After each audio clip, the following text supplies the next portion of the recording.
तो आज एक बहन चली गई, एक परिवार उजड़ गया, उस घर का चिराग बुझ गया। आप सोचिए, ना भाई है, ना माँ, ना पिता है। आप उस परिवार से पूछिए कि कैसे उस घर का खर्च चलेगा। मैं आपके माध्यम से कहूँगा कि ऐसा अपराध, ऐसी सज़ा मिलनी चाहिए अपराधियों को कि ऐसे दोबारा करने से पहले वो उनके मन में ये सोचे कि मैं ऐसी घटना अगर करूँगा तो मेरे को ऐसा होना चाहिए। ऐसी कड़ी से कड़ी सज़ा मिले कि उन दोषियों को कड़ी से कड़ी सज़ा मिले और दोबारा करने के लिए कोई भी एक बार सोचे कि हाँ, मैं ये काम नहीं करूँगा। नमस्कार, इस समय हमारी मौजूदगी जनपद प्रतापगढ़ में है और प्रतापगढ़ में एक मामला निकल के आ रहा है। दलित लड़की की अस्पताल में निर्मम तरीके से हत्या हो जाती है। हालांकि अस्पताल वालों का ये दावा है कि वह स्वयं की जहर खाई हुई, लेकिन क्या कुछ पोस्टमार्टम रिपोर्ट में सामने निकल कर आती है, देखना भी बाकी है। लेकिन आज उनके घर पर कोमल, जिनका नाम कोमल बताया, कोमल जी के घर पर आज़ाद VIP समाज के लोग और उनके पार्टी के लोग, यहाँ सक्रिय नेता भी उपस्थित है। हम जाने का प्रयास करेंगे कोमल के लिए इनकी क्या आवाज़ें हैं, कोमल के न्याय के लिए क्या कुछ कहना चाहते हैं। पत्रकार महोदय जी, बहुत बहुत धन्यवाद आपका कि आप आज ये घटना आप लोगों के बीच पहुंचा रहे हैं। इतनी दुख भरी घटना है कि मैं जितनी इसकी निंदा करूं कम है। ठीक है, बहुत बड़ी घटना है। आज कोमल बिटिया हम लोग के बीच में नहीं है, लेकिन आपको पता होगा कि वही कोमल बिटिया जो पूरे घर का अपने खर्च चलाती थी, विकलांग माँ है, उसका खर्च, और अपनी बहन को पढ़ाती थी, छोटी बहन को, पूरा खर्च वही निर्वहन करती थी। आप सोचिए, आज वो बहन नहीं है, आज उस माँ से पूछिए, उस बहन से पूछिए जो आज अपनी बहन को खोई है और अपनी बेटी को खोई है, उस घर का खर्च कैसे चलेगा? आप बताइए। मैं आपसे ये पूछना चाहता हूँ, आप पत्रकार महोदय जी, आपके माध्यम से मैं जो उत्तर प्रदेश की सरकार है और जो अपने प्रधानमंत्री जी हैं, मैं उनसे भी सवाल करना चाहूँगा कि आप बताइए कि ऐसे जब बहन बेटियों के साथ अन्याय अत्याचार आए दिन होता रहेगा तो उनको न्याय कैसे मिलेगा? आपसे एक बात और कहना चाहूँगा, हमारे उत्तर प्रदेश के CM योगी और PM मोदी जी का ये भी बेटी बचाओ बेटी पढ़ाओ का नारा है, तो बेटी आज सुरक्षित नहीं है, इस पर क्या बताएंगे? आप ही बताइए मुझे कि आप प्रधानमंत्री जी बोलते हैं बेटी बचाओ बेटी पढ़ाओ बेटी बचाओ, क्या बोलते हैं? बेटी पढ़ाओ बेटी बचाओ। आप बताइए, ये कोई आपका जो नारा है कहीं सिद्ध होता दिख रहा है?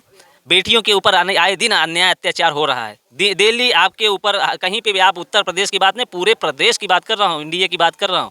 आप कहीं पे भी ऐसा कोई प्रदेश नहीं होगा, कोई ऐसा जिला नहीं होगा जिस जिले में आपको आए दिन खबर नहीं मिलती होगी कि बहन के साथ में ऐसी घटना हो गई, बेटी के साथ ऐसी घटना, भाई के साथ ऐसी घटना हो गई, आपको सुनने को आता होगा। और हर जगह पे आपको यही भी कहना चाहूँगा कि आपको कोई भी, जितनी पार्टियाँ आज यहाँ पे अपना रोटी सेकने के लिए आ रहे हैं, लेकिन मैं सबके माध्यम से, मैं सबको आपके पत्रकार के माध्यम से कहना चाहूँगा कि वो उस टाइम में खाली एक ही ऐसी पार्टी है, एक ही ऐसा संगठन है, भीम आर्मी आज़ाद समाज पार्टी, जो आपके हक अधिकार के लिए यहाँ से लेके पार्लियामेंट तक, रोड से लेके संसद तक आपकी आवाज़ उठाता है, आपके हक अधिकार के लिए लड़ाई लड़ता है। और वो है माननीय चंद्रशेखर आज़ाद जी, तो हम लोग उनके सिपाही हैं।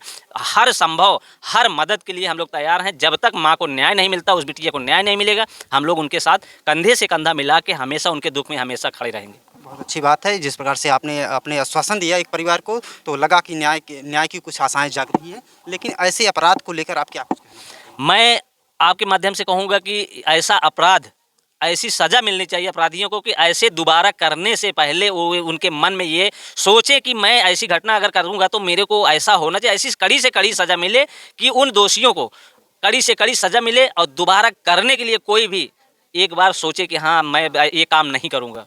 तो आज एक बहन चली गई, एक परिवार उजड़ गया, उस घर का चिराग बुझ गया।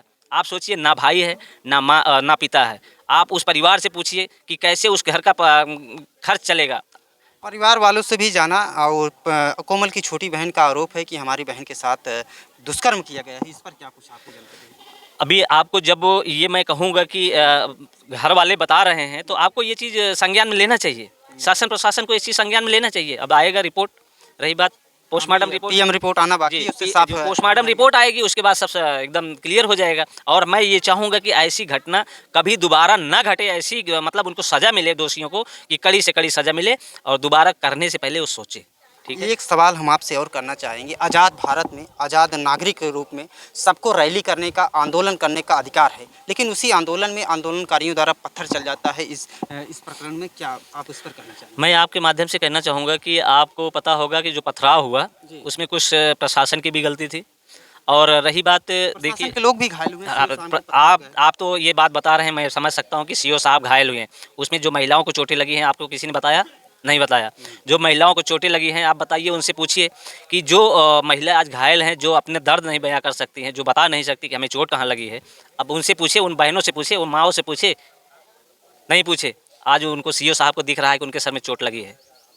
आप लोग अगर ऐसी ये आप लोग समय रहते अगर कार्रवाई करते तो इतनी बड़ी घटना घटती कैसे? बिल्कुल सही बात। मित्रों, ये आज़ाद समाज से पदाधिकारी थे और जिस प्रकार से एक पीड़ित के घर पहुंचे हैं, कोमल के घर पहुंचे, उनकी आवाज़ को उठा रहे हैं और उनके आवाज़ को आगे तक ले जाना चाहते हैं। इसी प्रकरण में इनके कुछ और सहयोगी साथी जुड़े हुए हैं, हम इनसे जानने का प्रयास करेंगे क्या कुछ आपके मन में है इस कोमल को लेकर, कोमल हत्याकांड को लेकर। पत्रकार महोदय, बहुत बहुत धन्यवाद। मैं धर्मेंद्र, आज़ाद समाज पार्टी पट्टी जिला प्रभारी। सर, मैं इस घटना को लेकर यही कहना चाहूँगा कि इनको, जो हमारी बहन के साथ ये घटना घटी है, इनको हर तरीके से जितना भी आर्थिक मदद हो सके गवर्नमेंट की तरफ से इनको मदद की कराई जाए और इनको कुछ पट्टे की ज़मीन एकाक भी है संभवतः जो हमारे महोदय जी बोल रहे हैं, इनको मुहैया कराया जाए और इन आवास और 20 लाख रुपए और लड़की की शादी और माता जी का जो खाने पीने का निर्वाहन गवर्नमेंट झेले। ठीक है सर, हम लोग इसलिए आए हैं। अब हम लोग अभी नहीं, जब तक इनको न्याय नहीं मिल जाता तब तक हम लोग इनके साथ कंधा से कंधा मिलाकर तब तक रहेंगे। हम लोग कोई पार्टी की तरफ से कोई फंडा लेके नहीं आए कि राजनीतिक पार्टी से चुनाव लड़ने वाले हैं। और सब जितने भी दल आ रहे हैं सब राजनीतिक भाषा बोलेंगे, राजनीतिक काम करेंगे। हम लोग सिर्फ मदद के लिए आए हैं बस। और हमारे कमेटी के जितने भी साथीगण हैं, हम लोग इनके जितने हो सकेंगे अभी पासबुक लेके जा रहे हैं, इनको मदद करने का भी प्रयास करेंगे जो भी हो सकेगा। तो ऐसी घटनाएं आज समाज में हो रही, इस पर क्या कुछ कहना चाहेंगे? समाज में जो घटनाएं हो रही हैं सर, मैं बताना चाहूँगा आपके कि जिम्मेदार कौन? जिम्मेदार सिर्फ यूपी गवर्नमेंट है बस। लोकतंत्र की हत्या की जा रही है, संविधान खतरे में है सर। संविधान को देखते नज़रअंदाज करते हुए सारी घटनाएं कर रहे हैं लोग। बहुत सुंदर बात है। कुछ और लोग हैं, इनसे भी जानने की प्रयास करेंगे। कोमल बिटिया के लिए आपकी क्या आवाज़ें हैं, क्या कुछ कहना चाहते हैं आप? देखिए पत्रकार महोदय, आपको बहुत बहुत धन्यवाद। मैं तो यही कहना चाहूँगा कि अगर पीएम रिपोर्ट में जो दोषी सिद्ध हो जाते हैं, जैसे हर जगह बुलडोजर चल रहा है, उनके घर पे उनके घर पे भी उनका विनाश होना चाहिए और इस परिवार को पूरी तरीके से आर्थिक मदद गवर्नमेंट करना चाहिए। ठीक। सरकार से आपकी क्या मांगे हैं? मेरी मांग ये है कि जो कोमल बहन को ऐसे अपराध हुआ है, मैं सख्त करता हूँ कि प्रशासन से कि न्याय दिलाए। और योगी सरकार और मोदी सरकार से मैं कहना चाहता हूँ कि ऐसे परिवार जो इसे बाप नहीं है, माँ विकलांग है और कोमल इस परिवार की मुखिया थी, मैं कहना चाहता हूँ बड़ी थी, इसलिए जिम्मेदारी समझी और कैसे कैसे अपनी परिवार चलाई। और आज अब कुछ तत्वों के कारण से अपराधियों, असामाजिक तत्वों द्वारा ये उसके साथ अन्याय की, उसको सरकार से मैं कहना चाहता हूँ कि न्याय दिलाएं। और कि तो हम सबके खड़े हैं साथ, कंधे से कंधे मिलाकर चलेंगे, न्याय दिलाएंगे। बहुत सुंदर बात कही। हम जाते जाते एक चीज़ और साफ कर देना चाहते हैं कि कोमल की माँ विकलांग है, बहन छोटी है और उनका अब सहारा नहीं है। जिस प्रकार से आज़ाद समाज के लोग आज यहाँ पर मौजूद हैं, इनसे जानने का प्रयास करेंगे क्या कोमल की लड़ाई ये कहाँ तक लड़ेंगे। भैया, मैं आपको एक बार और बता देना चाहता हूँ, मैं आपको पहले भी ये बात बोला था और जितने पत्रकार साथी हैं सबको मैंने ये बात बोला कि मैं हर संभव, जब तक इस बहन को और उस माँ को, जब तक उसको अपना पूरा, जो बहन आज गई है, कोमल बिटिया जो मतलब नहीं है बीच में, हम उस लड़ाई में उस माँ के साथ, उस बहन के साथ हमेशा खड़े हैं जब तक कि उसको न्याय नहीं मिल जाता। चाहे कुछ भी हो जाए, जितनी राजनीतिक पार्टियां आ रही हैं, जा रही हैं, वो आएंगे, उसके बाद चली जाएंगी, कोई दिखाई नहीं देगी, लेकिन हम लोग यहीं पे दिखाई देंगे। आप कभी भी आएंगे तो हम लोग उस परिवार के, पीड़ित परिवार के साथ खड़े मिलेंगे। कहीं जो भी हर संभव मदद होगी, हम लोग हर चाहे हमको फंडिंग करना हो, चाहे 1-1 रुपया 2-2 रुपया करके उस परिवार के लिए चंदा लाना हो, तो वो भी हम करेंगे। ये अपने समाज के, अपनी पार्टी के माध्यम से, अपने संगठन के माध्यम से, तो हम हर संभव उनकी मदद के लिए खड़े हैं। बहुत सुंदर बात। मित्रों, जिस प्रकार से ये प्रतापगढ़ में घटना हुई है, कोमल भारती नाम बताया जाता है, वो 4 सालों से एक ही अस्पताल में कार्य कर रही थी और अस्पताल में क्या कुछ बिगड़ता है, क्या कुछ रंजिशें होती हैं वहाँ पर, और क्या कुछ वहाँ पर प्रकरण होते हैं। अभी पीएम रिपोर्ट आना बाकी है। पीएम रिपोर्ट आने के बाद सारे मसले सॉल्व हो जाएंगे। किस प्रकार से कोमल की हत्या हुई है और क्या कुछ उनके साथ दरिंदगी हुई, ये भी साफ हो जाएगा। तब तक के लिए बने रहे एक इंडिया न्यूज़ के साथ। जय हिंद, जय भारत।